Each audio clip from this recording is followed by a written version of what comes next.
Vamos falar aqui de uma tese que eu acho particularmente importante, porque a integração do mundo cripto com o mundo das finanças tradicionais está cada vez maior, né? Eu estava assistindo hoje lá, a gente sempre acompanha aí o Federal Reserve, os movimentos macro dos Estados Unidos que acabam impactando muito aí o mundo de todos os mercados possíveis e imagináveis, né? E a gente teve simplesmente uma pergunta falando sobre o Bitcoin como reserva estratégica para o Powell, né? Então para a gente que viu o Bitcoin, a gente falava de Bitcoin, era assim totalmente preconceituoso dentro do mercado, a visão da maioria das pessoas. Agora a gente tem presidentes falando disso, países falando sobre reservas estratégicas, a gente tem realmente uma adoção institucional muito grande. E um dos maiores casos de uso aí de cripto, a gente pode com certeza dizer que são as stablecoins, né? Elas têm um papel crucial aí, elas são uma forma muito interessante de você se expor a moedas, de uma forma de você conectar as moedas fiduciárias ao meio cripto, né? Elas têm essa função muito importante, então você consegue ali, através de reais, dólares, comprar stablecoins, que são criptoativos que são pareados um para um com algumas moedas fiduciárias. Obviamente, a mais importante moeda fiduciária de todas é o dólar, e não, por coincidência, o Tether, o USDT, que fica um para um com o dólar, é o caso mais importante de uso. E a gente vai falar muito sobre a Tether aqui, porque a Tether alcançou um marco ainda no início desse ano de 2024, que é muito gritante, né? Ainda em 2024, a Tether tinha 94 bilhões de dólares comprados em ativos do título do Tesouro americano. Então, eles já eram dos maiores financiadores da dívida americana. A gente está falando assim, se você for pegar o ranking de nações estrangeiras que financiam a dívida dos Estados Unidos, a Tether, né, com SDT, seria equivalente a financiar a 19ª nação estrangeira que mais financia os Estados Unidos. Quando deparei com esse número, eu falei, cara, vamos tentar entender, no limite, como é que deve ser o comportamento disso da Tether financiando a dívida dos Estados Unidos comparado a outros países, porque a gente está falando aí de um caso de uso muito grande de cripto que está se tornando primordial no financiamento da dívida mais importante do planeta, que é a dos Estados Unidos, né, que a gente sabe que não para de crescer, né? Então, eles realmente precisam de credores, e a Tether tem se provado um credor voraz aí junto com outras stablecoins, mas a Tether é de fato aquela que mais usa como back, né, como forma de lastro da sua stablecoin, os títulos do Tesouro americano. Essa tese aqui é um pouco mais complexa de contas, mas eu vou explicar aqui o conceito que não é difícil. Qual foi o racional para a gente entender até onde a Tether poderia financiar? Né? Primeiro, a gente precisa entender o ponto aproveitado da tese 9, a tese das altcoins, qual é o potencial de capitalização de mercado máximo desse mercado. Né? Então, 9,09 trilhões de dólares o mercado cripto, contando Bitcoin e altcoins, devem atingir em 2025. Né? Por que isso é importante? Porque a gente consegue entender o quanto vai ser o crescimento em trilhões de dólares entrando no mercado e, por consequência, a gente consegue entender quanto desses trilhões de dólares entrando no mercado vão ser via stablecoin, vão ser via Tether, né? Então, a cada dólar que entra no mercado, tem uma parte que é absorvida, né, via capitalização de mercado da Tether.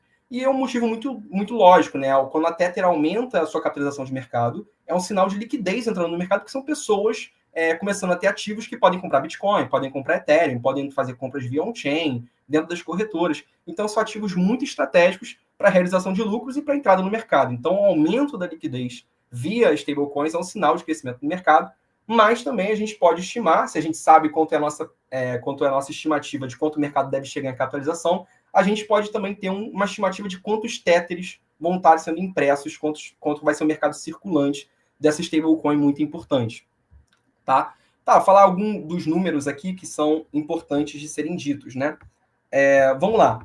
A gente viu, vendo os ciclos de 2020 a 2021, a gente viu que a cada 100 dólares que entravam no mercado, 2,9 dólares entravam de capitalização de mercado na Tether. Isso em 2020 até 2021. E de dezembro de 22, né, ali quando o mercado começou a recuperar, até o momento atual, na verdade não o momento atual, no momento da confecção do relatório, que faz um tempinho, mas muito próximo de hoje, mas as coisas mudaram muito rápido também, foi 3,7 dólares a cada 100 dólares. Então o que a gente pensou? Cara, a Tether realmente ganhou share de mercado nos últimos tempos, a gente botar 3,7 seria muito bold, ela pode ter mais concorrência, a gente vê a USDE da Ethena, a gente vê a USDC recuperando com algumas parcerias, a gente colocou aí, então, uma meta mais conservadora de 3%, ou seja, a cada 100 dólares que vão entrar na capitalização de mercado de cripto, 3 dólares vão entrar na capitalização de mercado da Tether, certo? Como a gente tem aquele valor mágico lá de 5,09 trilhões, a gente consegue entender quanto vai ser a capitalização final da Tether no ciclo, né? deixa eu só confirmar aqui o valor, vai ser um montante final de 296 bilhões de dólares circulantes de Tether, ou seja, 296 bilhões de total de market cap aí de USDT. Com isso, a gente consegue agora, beleza, se a gente sabe o market cap e esse market cap é lastreado por títulos do Tesouro, a gente precisa entender quantos por cento é lastreado por títulos do Tesouro, porque a Tether também usa Bitcoin, usa outros ativos para lastrear completamente, ouro um pouquinho, mas a grande maioria é títulos do Tesouro. A gente viu pegando aí nos dados anteriores que, na verdade, seria algo um pouco acima de 94%, mas, para ser conservador, a gente colocou 90% porque a Tether também está tendo algumas iniciativas de terem alguns ativos diversificados, o próprio Bitcoin, então ela está aumentando aí o lastro dela para outras coisas, mas a gente sabe que ela tem que ter grande parte do lastro ali, né, sob título de reserva. Beleza? Então a gente consegue, se a gente tem esse valor de 296, 90% de 296, a gente chega a esse número de 267 bilhões, ou seja, a Tether vai ter 267 bilhões de dólares expostos a títulos de tesouro americano. É muita coisa, a gente está falando aí de, sei lá, 10% do PIB do Brasil, né? Tipo assim, é huge. E aí essa é uma tabela que a gente tem aí a exposição das nações estrangeiras nessa dívida dos Estados Unidos, via bonds, né, via títulos do governo.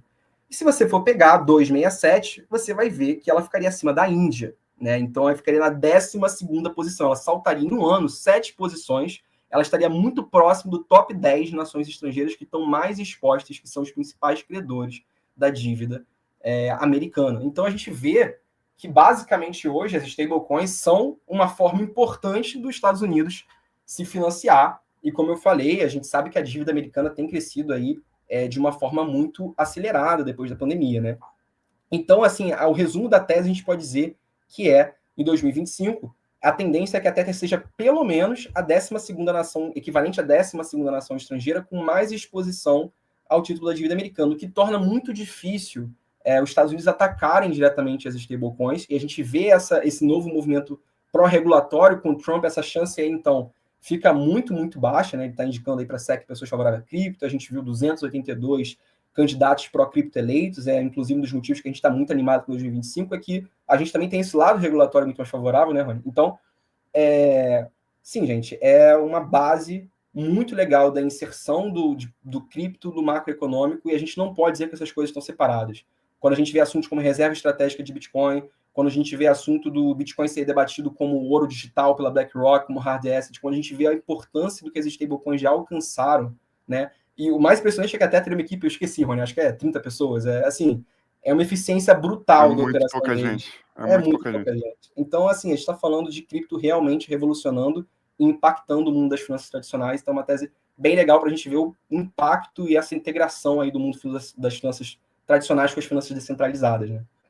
Cara, é incrível isso, e o estudo é todo feito baseado no STT, que é o Tether, né? Mas a gente, como você falou muito bem, tem outras stables que também tem T-bills. Mas eu fico imaginando, se a gente somasse todos esses, cara, já ia estar no top 10 países do mundo, né? Tipo, cara, a gente tá falando sei lá, de países grandes, Índia, né?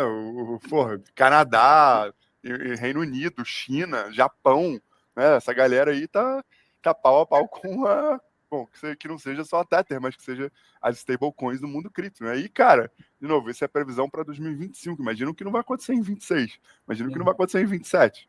Né? Imagina o que não vai acontecer no topo do próximo ciclo, lá em 2029. Aí, cara, eu acho que as gestoras de stablecoins vão ser as maiores detentoras do mundo, se é que vai existir T-bills até lá também, mas isso é papo para outro dia. Acho que agora o mercado tradicional está começando a enxergar através desses big numbers que a gente veio para ficar, né?